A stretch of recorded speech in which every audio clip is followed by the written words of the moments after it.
যেসব দোয়া ফিরিয়ে দেওয়া হয় না: ১. অনুপস্থিত ব্যক্তির জন্য দোয়া, কোনো মুসলিমের অগোচরে অন্য মুসলিমের দোয়া। ২. জালিমের বিরুদ্ধে মাসলুম ব্যক্তির দোয়া। ৩. বাবা তার সন্তানের জন্য দোয়া। ৪. নেককার সন্তানের দোয়া, বাবা মায়ের জন্য তাদের মৃত্যুর পর। ৫. আরাফাতের ময়দানে দোয়া। ৬. বিপদগ্রস্ত অসহায় ব্যক্তির দোয়া। ৭. সেজদায় দোয়া। ৮. হজের স্থানসমূহে দোয়া, যেমন আরাফা, মুজদালিফা, মিনা। ৯. হজ করা অবস্থায় হাজির দোয়া। ১০. উমরা করার সময় উমরাহকারী ব্যক্তির দোয়া। ১১. আজানের পর দোয়া। ১২. কিতাল চলাকালীন সময় দোয়া। ১৩. বৃষ্টি বর্ষণকালে দোয়া। ১৪. শেষ রাতে দোয়া, তাহাজ্জুদের সময়কারের দোয়া।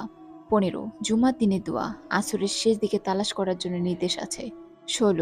লাইলাতুল কদরের রাত্রির দোয়া। ১৭. আজান ও ইকামতের মধ্যবর্তী সময়কার দোয়া। ১৮. ফরজ সালাতের শেষ অংশে দোয়া, সালাম ফেরানোর আগে।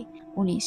মুসাফিরের দোয়া। ২০. রোজাদার ব্যক্তির দোয়া, রোজা অবস্থায়। ২১. ন্যায়পরায়ণ শাসকের দোয়া। ২২. দোয়া ইউনুস পাঠ করে দোয়া করলেও দোয়া কবুল হয়। ২৩. ইসমে আজম পড়ে দোয়া করলে দোয়া কবুল হয়। ২৪. বিপদে পতিত হলে যে দোয়া পড়া হয়, আমি দোয়াগুলো লিখে দিচ্ছি, এই দোয়াগুলো পড়লে দোয়া কবুল হয়। ২৫. জমজমের পানি পান করার পর দোয়া। ২৬. নির্যাতিতের দোয়া। ২৭.